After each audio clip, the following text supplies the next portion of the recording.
l'officier responsable du dossier National Minimum Wage. Pour vos questions, il y aura une petite présentation et par la suite, nous allons prendre des questions. Ce sera une session interactive, laissez-moi vous dire. Nous avons aussi reçu pas mal d'interrogations. Certains parmi vous, on a essayé de vous rencontrer, de retourner vers vous à travers les emails pour apporter des éclaircissements. Mais dites-vous bien que si jamais aujourd'hui vous n'avez pas l'occasion de poser la question, ce n'est pas un problème, vous allez nous faire parvenir ça, on va vous laisser nos coordonnées. Nous, la présentation de M.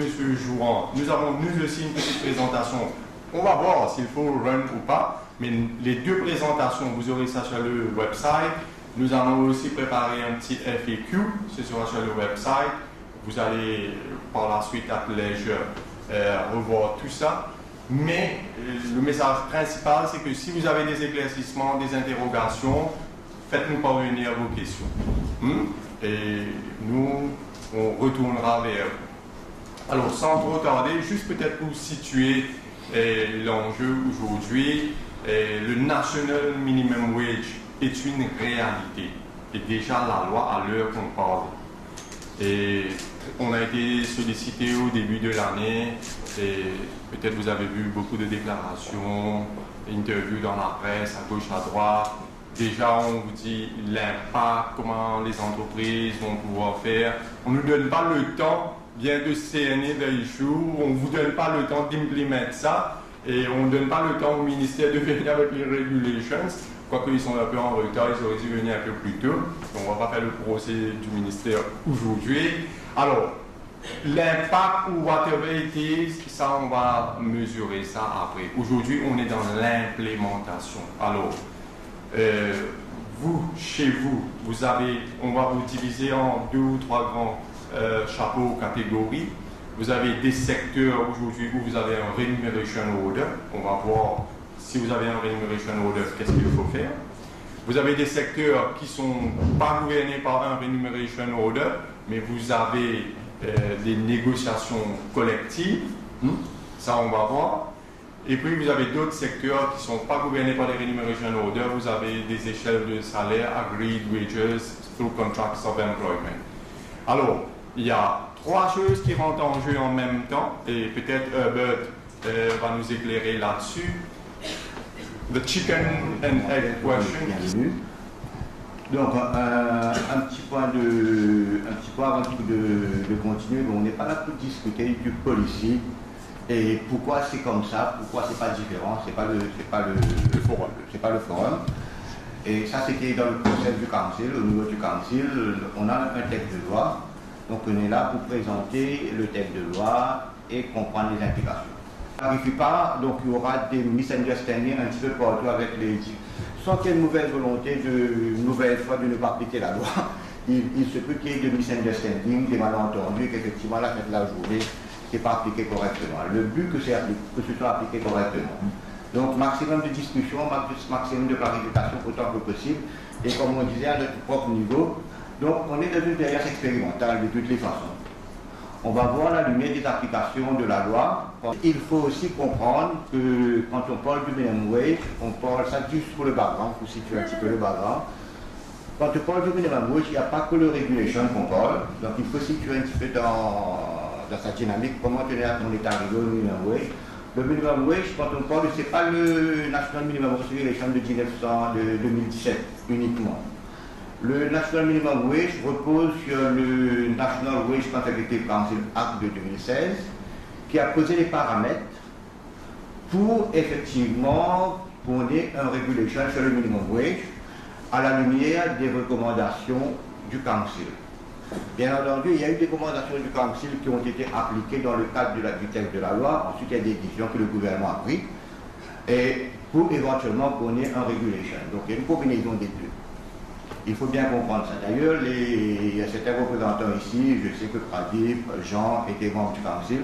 Peut-être qu'il y a d'autres dans la salle que je ne suis pas au courant, mais à least il y a 2 personnes ici que je sais qui ont participé au débat au niveau du Council. Et bien entendu,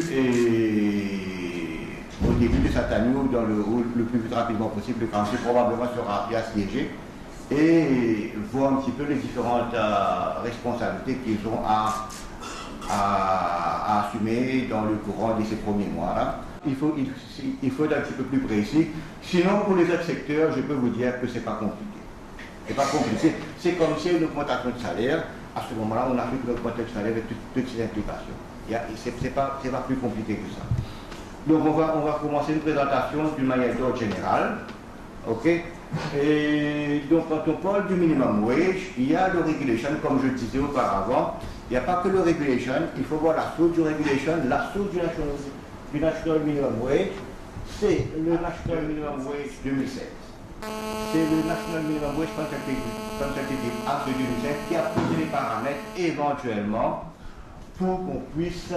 Ça veut dire, d'abord, il y a le mode de calculation du minimum wage. C'était déjà spécifié dans la loi, dans le MIN-Act, que ce soit fait et à des proportions du salaire médian de l'année précédente. Ça, c'est essentiel, ce qui a été fait. OK? Et ensuite, deuxièmement, qu'il faut prendre en considération le pay component dans le cadre du minimum wage qui doit être exclu du minimum wage qui a été fait dans le cadre de régulation et spécifiquement pour la zone franche, pour l'IPZ. Il y a le problème de wage relativity distortion qu'il faudrait voir. Donc ça repose sur la responsabilité du NRB et du PRB éventuellement. Ensuite, il y avait bien entendu le minimum wage, le stock minimum wage pour les trainees, etc. Mais le gouvernement a décidé éventuellement qu'il y aura un seul niveau de salaire, un seul niveau de minimum wage pour tout le monde. Ça, c'est une décision du gouvernement. Grosso modo, c'était ça le cadre dans lequel le Council a travaillé éventuellement et sur lequel le Regulation a été fait. Over Allowances Act de 2017. OK.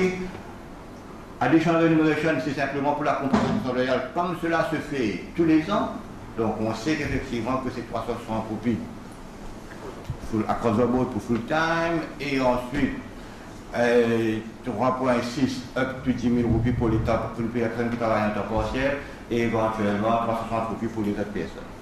Ça, on sait déjà, c'est dans la loi. Mais c'est over allowances, c'est parce que le gouvernement a introduit le concept de special allowance qui va être payé aux travailleurs ensuite du minimum. Puis, ce qui est important de comprendre qu'au minimum, les employés auront la s'applique à tout. Donc, ça s'applique à tout le monde, que ce soit dans le secteur privé, les coopératives, les gens de maison, les bonnes à faire.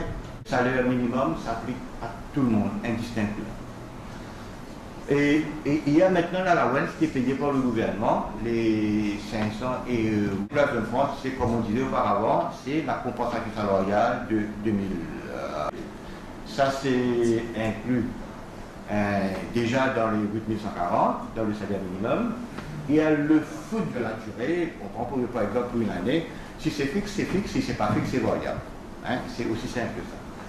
Maintenant, ce qui est exclu, et qui est déjà prévu par la loi, tout ce qui est considéré comme variable payment. Tout ce qui est considéré comme variable payment, que ce soit un bonus qui est payé pour X raisons. Par exemple, 300 roupies, qui pour une raison suivante, c'est payé à 250 roupies le mois suivant, et ensuite, ça varie de mois en mois également, donc c'est considéré comme variable.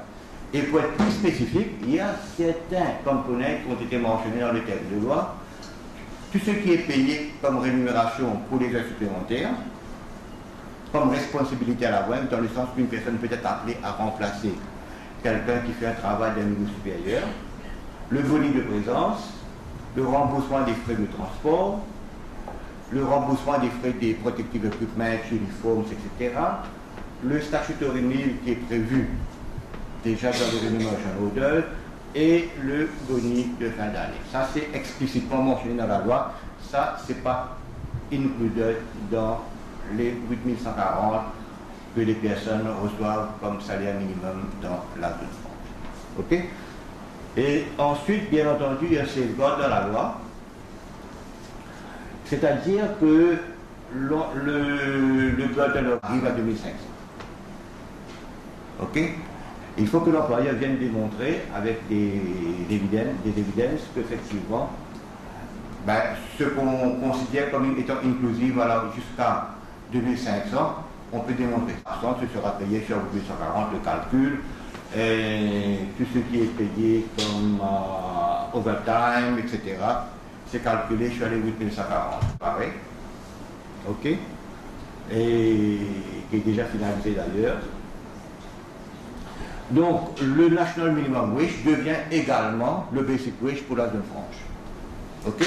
Devient également le Basic Wage de la zone, mais à quelques exceptions près. Mais par contre, il y a 3 exceptions. Il y a une exception pour les heures supplémentaires, l'extra work, une exception pour le bonus de présence et finalement une exception pour le piece rate calculation. Ok? Donc, qui fait que dans la zone franche, si une personne fait les heures supplémentaires et les travailleurs font les heures supplémentaires de la zone franche, à ce moment-là, le calcul sera fait sur les salaires ASAT décembre, 31 décembre 2017, plus la compensation salariale de 300 roupies de 2018. Ok? Donc, tous ces 3 items-là seront calculés là-dessus. Ok? Pour le bonus de présence également, ok? Si c'est 5315, si je ne me trompe pas, c'était pour le worker dans la zone franche, ce sera 3315 plus les 360 roupies, 5675, c'est sur cette base-là que sera calculé les heures supplémentaires et le bonus de présence. Quant au piece rate, le piece rate, donc ça c'est par rapport effectivement au calcul de piece rate. Ça c'est un benchmarking pour le calcul du prix à la pièce. Effectivement, c'était une requête encore une fois de la MEDSA, parce que si c'était fait sur les 8140, à ce moment-là, le prix à la pièce aurait été un peu plus élevé effectivement. Donc ces exceptions-là sont considérées comme ces 3 dérogations, des exceptions, comme des mesures temporaires. Ces exceptions-là, on peut continuer, mais on peut ne pas continuer également. Ok? Donc c'est au council de venir nous donner faire des recommandations pour maintenir ces exceptions où il n'y a pas lieu de continuer avec ces exceptions-là. Donc on attend un rapport, d'ailleurs on a déjà écrit au council pour leur dire, bon voilà, le gouvernement a décidé que ces mesures-là soient considérées comme temporaires et éventuellement c'est au council de venir avec des recommandations. Ça c'est assez regrettable qu'on n'a pas des statistiques précises sur les nombres de part-time workers dans quel secteur qui travaillent. On n'a pas ça, c'est combiné. On a temporary, casual workers, part-time dans le même lot. Malheureusement c'est comme ça, c'est compilé comme ça. Moins. C'est par rapport à ce qui est prévu par les collectifs agreements, les individual agreements ou ce qui est prévu dans les différents textes de loi. Et finalement, pour le negative income tax, ça c'est déjà publié, vous êtes déjà au courant de ça. Donc il y a 2 conditions à satisfaire. Ok, la première condition c'est que la personne travaille 3 jours par semaine. Et la deuxième c'est que la personne fait 24 heures par semaine. Donc il faut satisfaire les 2 conditions même. Et éventuellement, s'il n'y a pas de changement, il y aura la vente de 1000 roupies qui sera payée par le gouvernement pour les personnes qui travaillent à 100%. Voilà, le jour c'est comme ça, on attend s'il y a...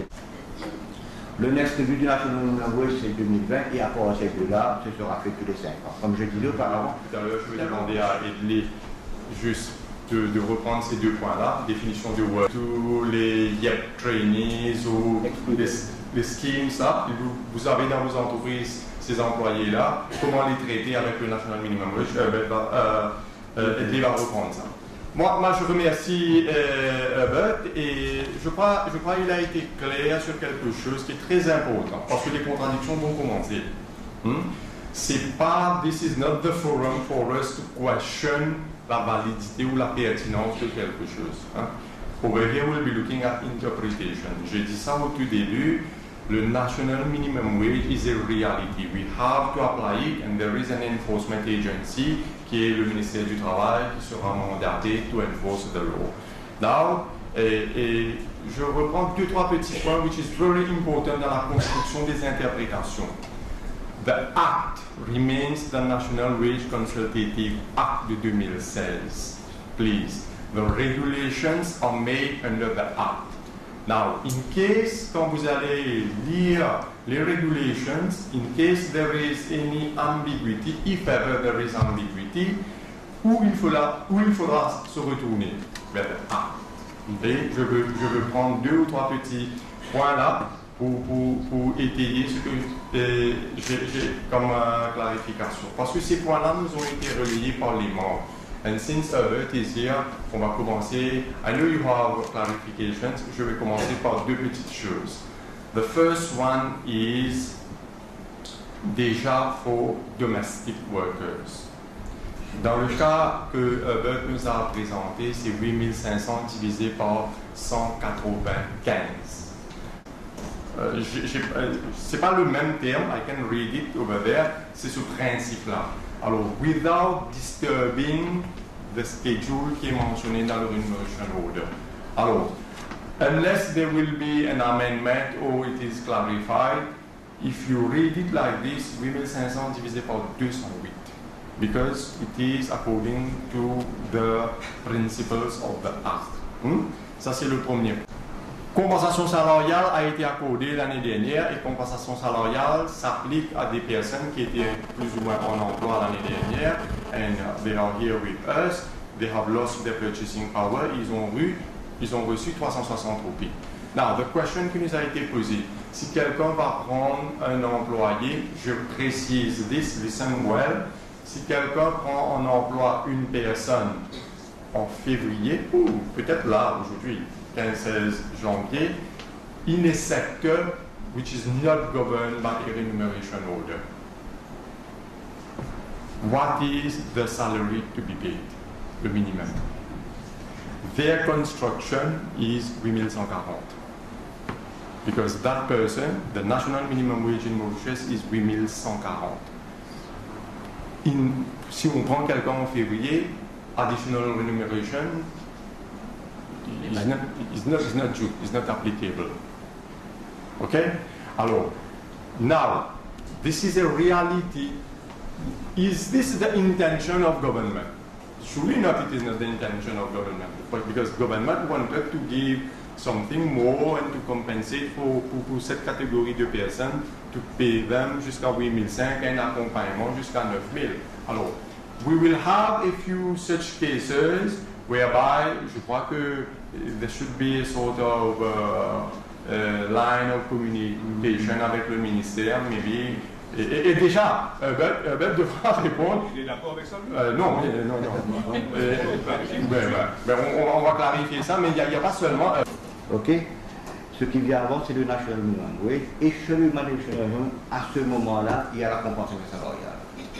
Donc, toute personne qui travaille, que ce soit prescrit, les conditions soient prescrites ou non prescrites par la loi, donc c'est d'abord les 8140 qui est payé comme salaire minimum et ensuite est ajouté là-dessus la compensation salariale de 330. L'application, on verra après. Les valeurs du jour, ça c'est la position du ministre. On va d'après ce qui est prévu dans le National Minimum Wage Regulation. Ensuite, on verra après s'il y a des soucis dans l'application. C'est comme ça, valeur du jour. I invite you. Herbert is here, Edley is here, the team is here. Allez-y. Son salaire de base, ils ont eu 10 000. Ils ont un moyen qui est absent.